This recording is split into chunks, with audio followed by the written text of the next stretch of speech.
हरे कृष्णा। सपा सदशिला प्रभुपाद की जय। सपा सदशिला गौर हरि की जय। ठीक है, तो आज हम प्रारंभ करते हैं। हरे कृष्णा। तो हम लोग श्रवण कर रहे थे नाम के विषय में, और कल हम लोगों ने श्रवण किया कि बहुत सारे भक्तों के हृदय में प्रश्न थे, और मेरे पास काफी लोगों के मैसेज भी आए कि प्रभु जी हमारे बहुत सारे डाउट क्लियर हो गए नाम को लेके। कि जैसे कि हमारे घर में हम तो भक्ति कर रहे थे, हमारे घर वाले ना तो खुद भक्ति कर रहे थे ना हमें करने दे रहे थे। तो बड़ी प्रॉब्लम हो रही थी, जो हमें लगता था कहीं वो अपराध कर रहे हैं कहीं उनको दोष ना लगे। और एक मन में इच्छा रहती है हमेशा कि जो वस्तु हमें प्राप्त हो गई वो हमारे घर वालों को भी प्राप्त हो। क्यों? उनसे हमारी प्रीति है ना, हमारा उनसे लगाव है, हमारी उनसे आसक्ति है। तो एक प्रेम बस हम चाहते हैं कि जिस प्रकार हमारा कल्याण हो उस प्रकार हमारे घर वालों का भी कल्याण हो। तो इस प्रकार हम क्या करते हैं, हमारे मन में इच्छा भी रहती है। तो इसमें हमेशा एक बात याद रखना, ये जगत ही सारा ही हमारा परिवार है, ये वैष्णव समाज ही हमारा पूरा परिवार है। ठीक है, और जगत की हर जीवात्मा ही हमारा परिवार है। जब हमारे हृदय में भावना आ गई ना कि सब जीव का कल्याण करना है, तो ठाकुर जी स्वतः ही हमारे प्रियजनों का कल्याण कर देंगे। अगर हमारे मन में हमारे विचार है कि नहीं, मुझे अपने भाई, मुझे अपने माता, मुझे पिता, इनका कल्याण करना है, नहीं, तो फिर वो तो क्या हो गया, स्वार्थ हो गया। कि जो हमारे निज जन है हम उसके लिए ही सोचेंगे, बाकी तो चलो छोड़ो, नहीं। इसलिए इसका उस व्यक्ति पे ज्यादा कृपा होती है, उस व्यक्ति के फैमिली पे, उस व्यक्ति के परिवार पे ज्यादा कृपा होती है जो अपने में ना सोच के दूसरों के लिए सोचे। ठीक है। कुछ लोग मुझे बोलते हैं प्रभु जी आपके घर वाले ज्यादा ये मठ मंदिरों में दिखाई नहीं देते, परिक्रमा में नहीं आते, नहीं आते। मैं उनको ज्यादा प्रीच भी नहीं करता मैंने उनको कोई कई बार थोड़ा बहुत समझाया, वो थोड़ा बहुत करते हैं, जितना कर रहे हैं मेरे को उतनी में संतुष्टि है। तो गुरुदेव की आज्ञा से जो हमारा वैष्णव परिवार है यही हमारा परिवार है। मुझे आप सब लोगों को बताने में और जानने में ही मुझे प्रसन्नता होती है। तो इसलिए मैं जानता हूँ कि अगर मैं निष्कपट रूप में गुरुदेव की सेवा करूंगा तो जो भी हमारे प्रियजन है उनकी स्वतः ही उनका कल्याण हो जाएगा। ठीक है। इसलिए आप सभी लोगों को भी क्या करना है कि अगर घर में कोई विरोधी है, भजन नहीं करता, वो भजन के विरोधी है, और किसी प्रकार से आपको परेशान करते हैं, अवहेलना करते हैं, ताने मारते हैं, सुनाते हैं, तो कोई बात नहीं, है ना। जिस प्रकार हम लोगों ने कल श्रवण किया कि संत तुकाराम जिनकी जो धर्म पत्नी थी इतना परेशान करती थी, इतना परेशान करती थी कि पूरा नगर जानता था, है ना। वो बहुत परेशान रहते थे, लेकिन कभी भी उन्होंने इस बात को नेगेटिव नहीं लिया, हमेशा पॉजिटिव लिया कि कोई बात नहीं, ऐसी ठाकुर जी की इच्छा, ऐसे ही मेरे प्रारब्ध कटेंगे, और प्रारब्ध के साथ साथ मेरा भजन भी बढ़ रहा है ना। घर में कोई बात नहीं, लेकिन कम से कम जो लोग जिनकी संतों के प्रति श्रद्धा है वो तो मेरे सम्मान करते हैं, जगत के लोग तो मेरी बात समझते हैं। इसलिए क्या करते थे संत तुकाराम ने, क्या किया, आजीवन भगवान के नाम का प्रचार किया। तो जो व्यक्ति भगवान के नाम का प्रचार करता है भगवान उसमें विशेष कृपा करते हैं। ठीक है, मैंने आपको बता दिया। अब आप लोगों के ऊपर है कि इस बात को कैसे लेते हो। ठीक है, हर चीज मैं आपको डिटेल में नहीं बता सकता, क्योंकि हर प्रकार के लोग हमारे इस ग्रुप में हैं। कुछ नए हैं, कुछ मध्यम है, कुछ सीनियर हो चुके हैं। तो मुझे एक ऐसी बातें बोलनी है, ऐसी बातें बोलनी जो सबके हित में हो, है ना। मैं हर चीज खुल के भी नहीं बता सकता, तो इसलिए एक इंगित मात्र आपको ही बता रहा हूँ कि अगर आप भगवान का नाम का प्रचार करोगे, ठीक है, तो आपको बहुत सारे बेनिफिट मिलने वाले। चाहे वो उनको बेनिफिट समझो, चाहे वो गुरुदेव की या भगवान की कृपा समझो। ठीक है, तो कुछ विशेष ही आपको प्राप्त होगा। स्वयं भगवान ने भगवद गीता में बोला कि जो व्यक्ति मेरा प्रचार प्रसार करता है वो मुझे अत्यंत प्रिय है। तो भगवान के प्रिय बनने का ही अवसर है। इसलिए जो हम कथा श्रवण करते हैं उसको अपने तक ही सीमित मत रखो, है ना। भगवान ने दो कान दिए, किस लिए? एक सुनने के लिए, एक निकालने के लिए, है ना। इसलिए तो दिए नहीं, एक कान दिया है सुनने के लिए, उससे हृदय के अंदर प्रवेश करने के लिए, और जो हमारे हृदय के अंदर काम करो दो है, दो मोह माया, उसको दूसरे कान से बाहर निकालने की ये विधि है। ठीक है, इसलिए जो भी हम श्रवण करते हैं उसको क्या करना चाहिए, उसको दूसरों को भी प्रचार प्रसार करना चाहिए। इसलिए मैंने देखा बहुत सारे भक्त क्या करते हैं, वो ग्रुप में खुद भी जुड़ते हैं, कथा खुद भी सुनते हैं और दूसरों को भी सुनाते हैं। बहुत कम लोग मैंने ऐसे देखे जो इस प्रकार कार्य कर रहे हैं। वो खुद भी जुड़ रहे हैं, उन्होंने अपने ग्रुप्स भी बनाए हुए हैं, फैमिली के ग्रुप्स है, फ्रेंड्स के ग्रुप है, उसमें वो जाके मैसेज भेजते हैं। एक आध विरला भी, कहते हैं अगर एक व्यक्ति भी आपके भजन के प्रभाव से जुड़ गया तो समझ लेना आपका जीवन सार्थक हो गया। एक व्यक्ति को भी अगर अगर आपने भगवत भजन में लगा दिया, है ना, कईयों की तो छोड़ दो, एक व्यक्ति भी। हमारे गुरुदेव स्वयं इस बात को कहते हैं, जब भागवत करने जाते हैं तो भागवत में तो हजारों लोग आते हैं और कहीं कहीं 100 लोग नाम लेते हैं, लेकिन हमारे गुरुदेव कहते हैं कि एक व्यक्ति भी अगर भगवत भजन में लग गया तो मैं समझता हूँ मेरी भागवत सफल हुई। है ना, हमें भागवत से कुछ नहीं चाहिए। आप सभी लोग जानते हैं कि सन्यासी लोग हैं जिन्होंने बचपन से ही अपना घर गृहस्थी त्याग दी, किसके लिए, जीव कल्याण के लिए। तो वो भागवत क्यों करेंगे? क्या किसी के घर में खाने पीने के लिए, धन के लिए? भैया वो तो उसकी तरफ देखते भी नहीं। उनका उद्देश्य क्या है जीवन का? एकमात्र खुद भगवत भजन करना और दूसरों को भी उसमें प्रतिष्ठित कराना, दूसरों को भी भगवान का भजन कराना, नाम करवाना। इसके लिए ही वो इतना प्रयास प्रयास कर रहे हैं, इतना अथाह प्रयास करते हैं। तीन तीन समय आप में से बहुत सारे लोग जानते होंगे गुरुदेव का शेड्यूल, पूरे 12 महीने गुरुदेव की भागवत होती है। हर महीने 3 से 4 भागवत, कोई समय नहीं है आज इधर ट्रेवलिंग, आज उधर ट्रेवलिंग, आज इधर भागवत, आज इधर भागवत, बिल्कुल भी समय नहीं।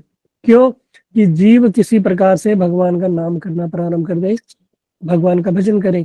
क्योंकि संसार में तो दुख है ना, कोई तन दुखी, कोई मन दुखी, कोई धन बिनत रहे तो दास, और थोड़े थोड़े सब दुखी और सुखी हरि के दास। भगवान के एकमात्र दास जो भगवान की शरण में जाएगा वही वास्तव में सुखी हो सकता है, उसके अलावा कोई भी सुखी नहीं हो सकता। आप कितना भी प्रयास कर लो, कितना धन आ जाए, कितना आपके पास अच्छी से अच्छी वस्तु प्राप्त हो जाए, कितने अच्छे प्रियजन आपको प्राप्त हो जाए, लेकिन तब पर भी जीवन में सुख शांति नहीं आएगी। जब तक हम भगवान के मार्ग में नहीं चलते, भक्ति के मार्ग में नहीं चलते, तब तक जीवन में शांति आना, सुख शांति आना असंभव है। ठीक है, तो इसलिए हमारे जो गोस्वामी वर्ग है, ये जो बात बोल रहे, कोई भी बात ऐसे नहीं बोलते, उसके पीछे कुछ ना कुछ हमेशा रीजन होते हैं, और वो शास्त्रों के मर्म से, उन्होंने शास्त्रों का अध्ययन किया है, उसका निचोड़ हमें प्रदान करते हैं। ठीक है, इसलिए आप लोगों को क्या करना चाहिए, आप सभी लोग जो भी आप श्रवण करते हो, उसका जो भी आपको पॉइंट अच्छे लगते हैं, नाम के विषय में, किसी के विषय में, उसको नोट डाउन करो और दूसरों को बताओ। ठीक है, दूसरों के साथ हरी चर्चा करो। फोन पे हम इधर उधर की बात ना करके क्या करना चाहिए, हरी चर्चा करनी चाहिए, भगवान के विषय में चर्चा करनी चाहिए। ठीक है, इससे क्या होगा आपका भी कल्याण होगा, आपके ऊपर ठाकुर जी की कृपा होगी, और जो लोग आपसे जुड़े हुए हैं उनका भी कल्याण होगा।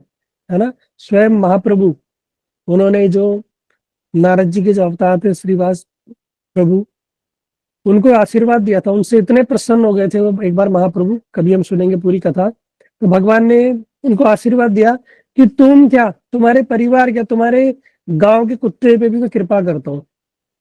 सोचो, भगवान ने उनको ऐसा आशीर्वाद दिया है कि मैं तुमसे इतना प्रसन्न हूँ, तुम्हारा परिवार क्या, तुम्हारे गांव के कुत्ते पे भी मैं कृपा करता हूँ, उसको भी भगवत प्रेम मिलेगा। सोचो, गांव का कुत्ता जिसको ये कुछ भी नहीं पता, उस पे भी भगवान की कृपा होगी, उसको भी भगवान ने भगवत धाम भेजा। क्या किया? कुछ भी नहीं किया है, कुछ ने भजन साधन किया था नहीं उसका, लेकिन वो क्या कर रहा था, एक भक्त के गांव में रह रहा था बस। ठीक है, इसलिए भक्त के संग से, भक्तों का अगर संग कर लिया तो होगा क्या, भगवत धाम सहज में ही प्राप्त हो जाएगा।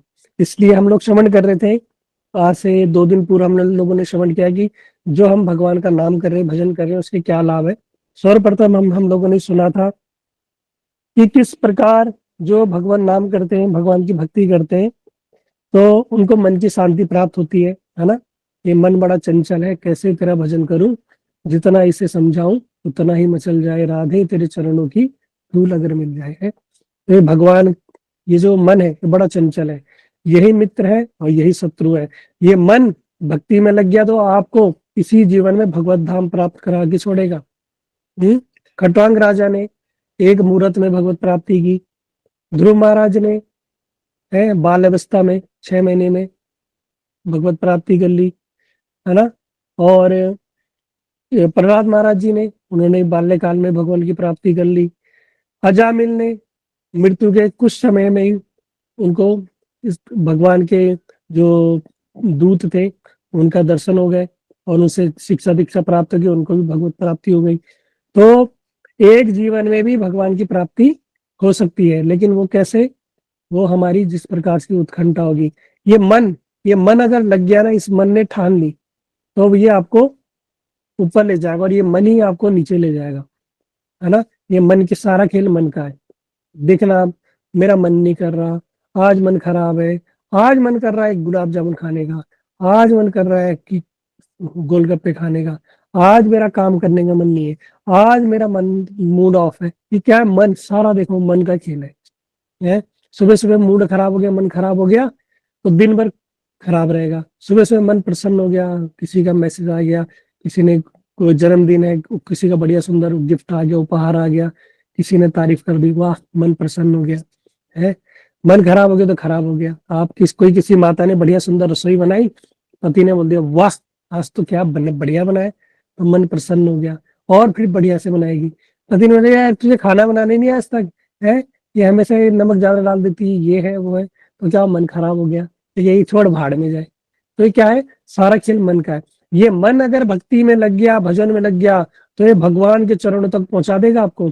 और ये मन इतना दुष्ट भी है, ये मन अगर गलत जगह में लग गया, है ना, तो क्या है? आपको बर्बाद करके ही छोड़ेगा। आजकल देखा जाता है प्राय नव युवतियां, छोटे छोटे बच्चे, क्या है? फोन में मन लग गया, गेम में मन लग गया है, चैटिंग में मन लग गया, स्त्री पुरुष में मन लग गया, गलत व्यसन में, शराब नशे में मन लग गया, तो क्या करेगा? वो उसका पतन करके ही छोड़ेगा। लेकिन वही मन अगर सदमार्ग में लग गया, भगवान के भजन में, भक्ति में लग गया, साधु संग में लग गया, तो क्या करेगा? आपका जीवन बदल देगा, ये आपके जीवन को कल्याण कर देगा। इसलिए मन का बड़ा खेल है। हमारे शिला प्रभुपाद जी कहते हैं कि प्रत्येक दिन सुबह उठ के इस मन को 100 जूती मारो। 100 जूती मारने का अर्थ यह है कि भैया इसको टोको, रोको, इसे कहीं भटकने मत दो, इसे जोड़ के रखो, है ना। ये मन भटकेगा। इसलिए जो लोग, बहुत सारे लोगों का प्रश्न है, मेरा भी प्रश्न था, और अभी भी लगभग ये कंडीशन सबके साथ ही होती है कि माला करते करते मन भटक जाता है। माला करते करते याद, सारे काम याद आएंगे। देखना आप शांत खुद मोबाइल में बैठे हो ना, तो मोबाइल का रील ही दिखेगी, कुछ ही दिखेगा।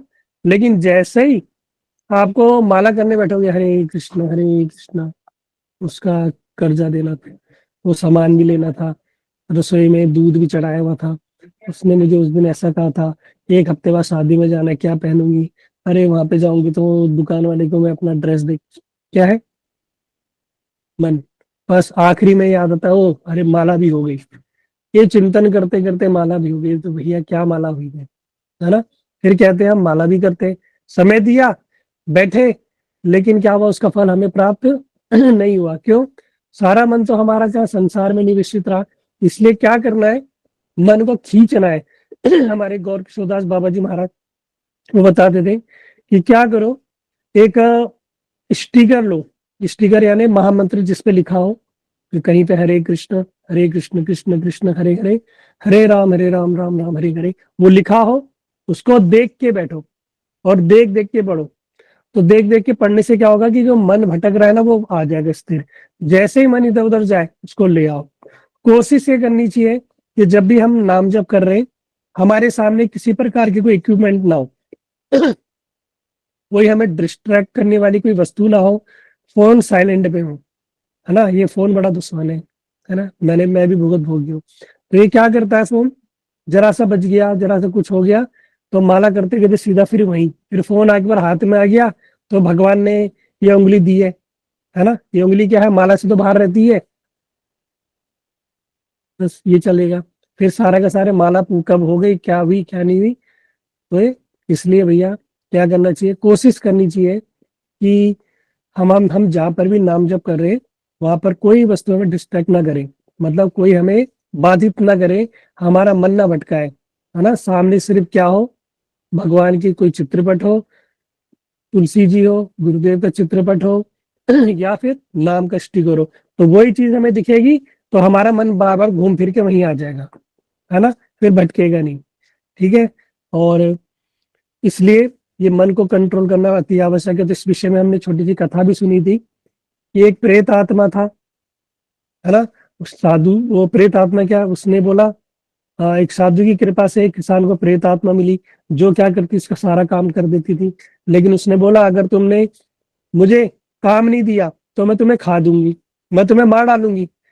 किसान ने कहा, "अरे मेरे पास तो बहुत काम है।" उसने बोला, जा खेत जोत के आ। वो प्रेत आत्मा की खेत जोत के आ गई थोड़ी देर में।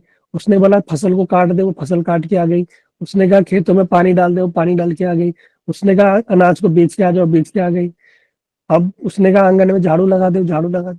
अब काम ही नहीं बचा कुछ घर में, अब क्या करे।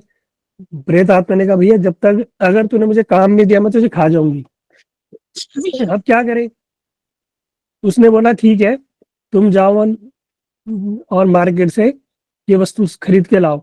और इतनी देर में वो व्यक्ति दौड़ के साधु के पास, साधु के पास जाके प्रार्थना की कि वो प्रेत आत्मा ऐसे ऐसे मुझे परेशान कर रहा है, अगर मैंने उसे कोई काम नहीं बताया तो वो मुझे मार डालेगा। उन्होंने इनका कोई बात नहीं, उन्होंने एक रस्सी का फंदा बनाया, एक रस्सी ली, उसको जोड़ दी, जैसे रबड़ बैंड होता है ना जुड़ा हुआ गोल, उसमें गांठें बांध दी और पेड़ में टांग दी, और बोला कि जब तुम्हारे पास काम हो तो क्या करना, उसको बोलना काम करो, जब काम नहीं है तो बोलना पेड़ में चढ़ उतर, पेड़ में चढ़ उतर, बस यही करते रहे। अब जो प्रेत आत्मा को जब काम दिया तो प्रेत आत्मा के ने भी हाथ जोड़ लिए, भैया क्या करे। अब क्या करता था वो? जब काम होता तो किसान उसको बोलता ये काम करा, जब काम खत्म हो जाता था बोलता एक काम कर, पेड़ में चढ़ उतर, पेड़ में चढ़ उतर। तो ये कहने का अर्थ क्या था, कि हमारा मन ऐसा ही है, ये भटकता रहेगा, भटकता रहेगा, भटकता रहेगा। ये प्रेत रूपी मन जो है ये क्या करेगा, ये हमें खा जाएगा। खा जाएगा मतलब ये हमारा पतन करा देगा, ये हमें संसार में फंसा देगा। ये मन इतना खतरनाक है।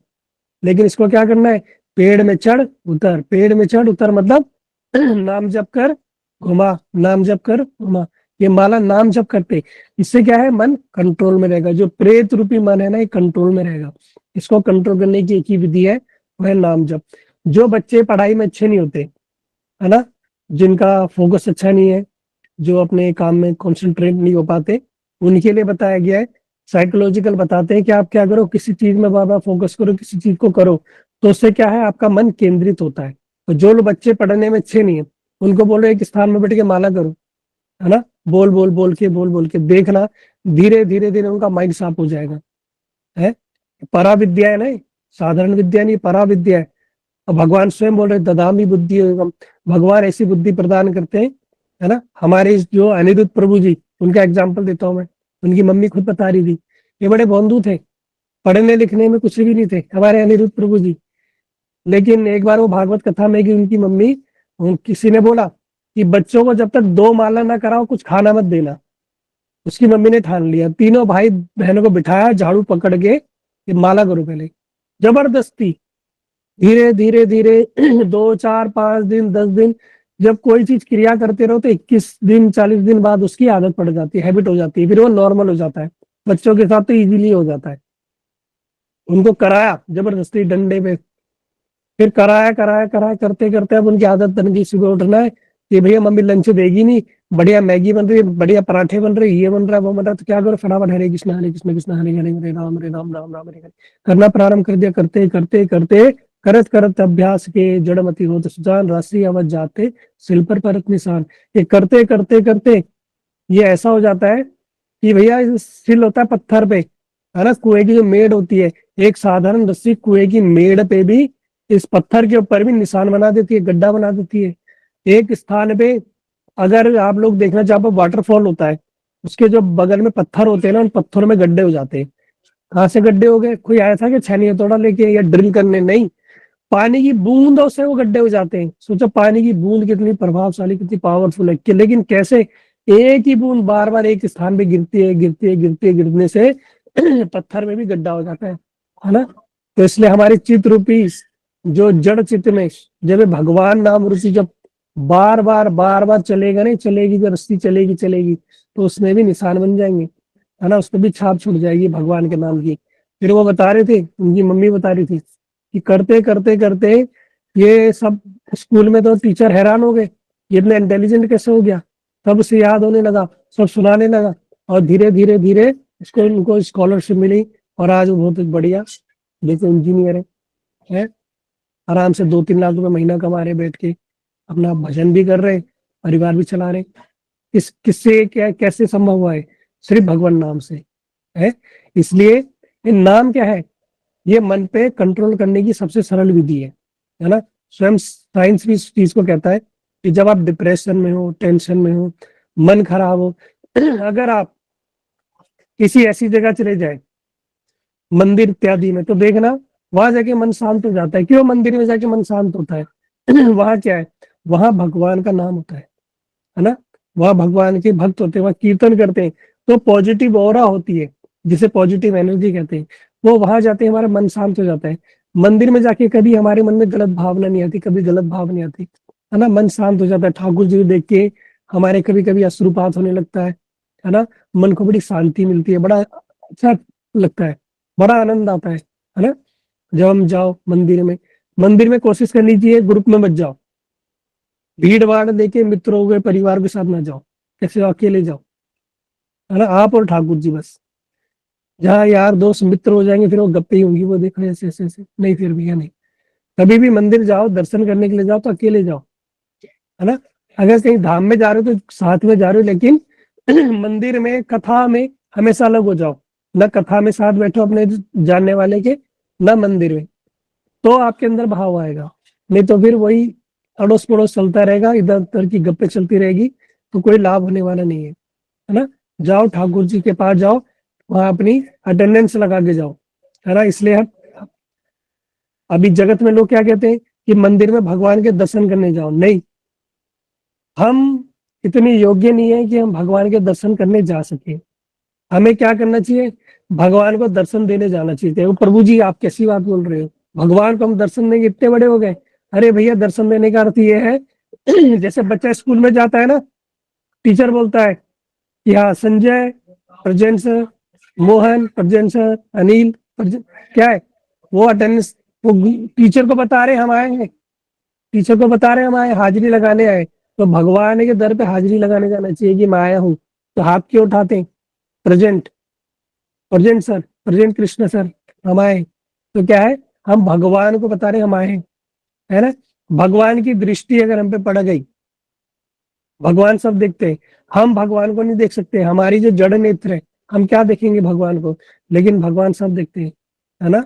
इसलिए भगवान के पास जान किस भाव से जाना चाहिए कि हम क्या है, अटेंडेंस लगाने आए आपके पास, हम क्या दर्शन करेंगे आपको? हमारे तो ऐसे नेत्र नहीं है, जड़ नेत्र है।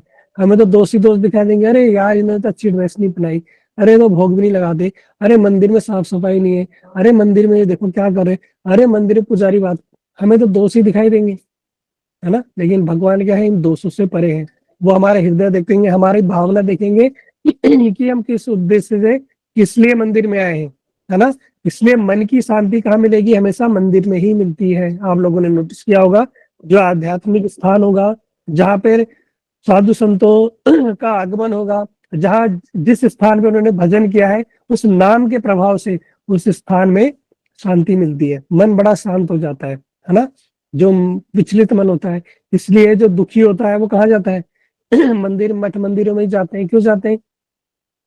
इसलिए जाते हैं कि वहां जाके शांति मिले, है ना। तो वो शांति आपको घर बैठे भी मिल सकती है। आपको जो मंदिर जाते हैं, अच्छी बात है, जाना चाहिए, बीच बीच में दर्शन देने जाना चाहिए ठाकुर जी के, लेकिन आप घर बैठे भी कर सकते हो। जे दिन ग्रह भजन देखी, ग्रह ते गोलों को भाया। कहते हैं कि जिस दिन घर में भजन हो, वो घर नहीं गोलोक वृंदावन बन जाता है। इसलिए घर में ही आप बना सकते हो। अभी अधिकतर क्या, सारे लोग गृहस्थ हो, सब घर में रह के तो सुन रहे हो, आपको कहीं आने की आवश्यकता पड़ी? ये हमारा ऑनलाइन गौड़ीय मठ है, जो हमारा ये मठ ये चल रहा है, ये ऑनलाइन गौड़ीय मठ है ना। इस ऑनलाइन गौड़ीय मठ में हम घर बैठे बैठे साधु संग कर लेते हैं, वैष्णव के दर्शन कर लेते हैं, हरि कथा श्रवण कर लेते हैं, कीर्तन श्रवण कर लेते हैं, गीता भागवत रामायण हम कुछ क्या कर रहे हैं, प्रतिदिन सुबह 4 बजे से शुरू हो जाते हैं और रात को 9:30 बजे तक चलता रहता है। ये बताओ, ये हमारा क्या है, ऑनलाइन गौड़ी मठ है ना। घर बैठे बैठे हम इस मठ से जुड़े हुए हैं और क्या करना है, घर बैठे बैठे आप नाम संकीर्तन करो, नाम करो। ठीक है माता लोगों, आपको मैं एक ट्रिक बताता हूँ अपने आपको मन शांत करने की। जिनको बड़ा अधिक क्रोध आता है या जिनका मन शांत नहीं रहता, बड़ी टेंशन रहती है, और उन लोगों के लिए क्या करना चाहिए, 2 चीज बताता हूँ। एक, अपने घर में छोटी सी करताल लाओ। ठीक है, करताल लाओ खरीद के सभी लोग, और इस करताल में क्या करना, महामंत्र करना, हरे कृष्णा कृष्ण कृष्ण हरे हरे। अपनी जैसी आपको टोन आती, जैसा कुछ आता करते रहो। ठीक है, गाते रहो गाते रहो गाते रहो गाते रहो, और उसको फोकस करना। धीरे धीरे जब आप गाओगे उसको धीरे धीरे हल्के से स्टार्ट करना, प्रारंभ लो टू हाई करना। लो टू हाई मतलब हरे कृष्णा, और लास्ट में हरे कृष्ण। जब तुम हाई पे पहुंच जाओगे ना, देखना अपने अंदर एक पॉजिटिव एनर्जी आपके अंदर आएगी, और सारी आप दुख तकलीफें टेंशन सारी आपकी खत्म हो जाएगी। और जब आप निताई गौर हरि बोल करके रखोगे ना, आपको ऐसा फील होगा बिल्कुल ही क्या हो गया, इतना आनंद, बिल्कुल मन शांत हो जाएगा। करके देखना, इन नाम का इतना प्रभाव है कि आपके सारी आसपास की सारी नेगेटिविटी को, नेगेटिव ऊर्जा को सब नष्ट कर देगा। इतना प्रभावशाली है ना। और आपके हृदय में आनंद आ जाएगा। करके देखना है भगवान का नाम। दूसरी, जो एक संत ने एक बार हमारे किसी भक्त को बोली थी, तो मैंने वो चेक किया तो बड़ा कार्यगर है। जब कभी आपको लगे कि क्या करे क्या ना करे, मन खराब हो, या भगवान के प्रति विरह हो रहा हो, या अच्छा तुम्हें लगे कि भगवान का भजन नहीं हो रहा, कुछ भी, आप मन बड़ी आत्मग्लानि हो रही हो, कुछ भी ऐसा हो, तो क्या करना है, कानों में हेडफोन लगाना है, हेडफोन सब लेके रखना। ठीक है, और भगवान का महामंत्र लगा के और बैठ के कमरे में बैठ के आराम से नृत्य करना। ठीक है, जो लोग सामने तो कर नहीं सकते, कमरा बंद करके नृत्य करना। ये देखा, भगवान के नाम पे नृत्य करना और गाते गाते देखना, आपको इतना आनंद आएगा, इतना आनंद आएगा। क्योंकि आदमी नृत्य कब करता है, शादी ब्याह में कब करता है, जब से आनंद आता है, आनंद के लिए तो करता है। ढोल बजाओ डुक डुक डुक डुक डुक और शुरू हो गए, तो क्या है, आनंद आए, वो अंदर से ही आती है ना प्रेरणा। इसलिए आप क्या करना, अपना कोई फेवरेट भजन कीर्तन कोई बढ़िया सुंदर लगा के, और भगवान का, और कमरा बंद करके डांस करना थोड़ा है। चैंटिंग, डांसिंग एंड ईटिंग, वही यही तो ये करना है। चैंटिंग भगवान का नाम, डांसिंग डांस, और ईटिंग भगवान का प्रसाद। ये 3 वस्तु जो कर रहे हैं ना घर गृहस्थी में रह के, वो देखना वो आनंद में रहेगा। कोई दुख तकलीफ आपको परेशान नहीं कर सकती। आपका जीवन में आपको लगे हाँ कुछ हो रहा है, आपको बिस्तर में लेते ही नींद भी अच्छी आएगी, सुबह उठोगे, मतलब मन जो है, मन ये आपका धीरे धीरे शांत होता रहेगा। लोग आपको देख के आश्चर्य पड़ जाएंगे, आपको हो क्या गया, ये आपका मन ऐसे कैसे हो गया है, कैसे आप शांत रह लेते हो, कैसे आपके अंदर, देखना आपके हृदय में आपके अंदर ऐसी ऐसी बातें उमड़ उमड़ के आएगी ना, आप खुद ही विचार करोगे कि मैंने कभी सुना भी था, ये मेरे अंदर कहाँ से आ गया, मुझे कैसे पता। ये नाम का इतना प्रभाव है, आप करके तो देखो। है, कहते ना मेलेडी खाओ खुद जान जाओ, ये नाम ऐसे ही है, इसको करो तो पता चलेगा। इसलिए ये, चाहे आप भौतिक जगत की उन्नति के लिए या आध्यात्मिक जगत की उन्नति के लिए, नाम हमेशा ही सक्सेसफुल है, नाम ही सबसे कारगर है। इसलिए कलयुग में तो भगवान का नाम ही सार है। जिस व्यक्ति ने नाम ले लिया उसका ही मनुष्य जीवन साकार है। इसलिए हमें क्या करना चाहिए, ये भगवान के नाम को अधिक से अधिक क्वालिटी पूर्वक करना चाहिए। क्वालिटी मतलब, एक होता है क्वांटिटी, एक होता है क्वालिटी। क्वांटिटी मतलब मैं 32 माला करूंगी, हरे कृष्णा हरे हरे हरे राम। मैंने देखा मॉर्निंग में बहुत सारे लोग चैंटिंग करते हैं, ये मैं बोलने वाला हूँ हमारे सुबह अनिल प्रभु जी को, वो ध्यान दे कि बहुत सारे लोग हरे कृष्णा कृष्णा हरे हरे राम, मतलब कुछ भी नहीं भैया, ऐसे नहीं। उसको नाम को प्रॉपर उच्चारण करो, वो उच्चारण हमारे कर्ण में प्रवेश करना चाहिए।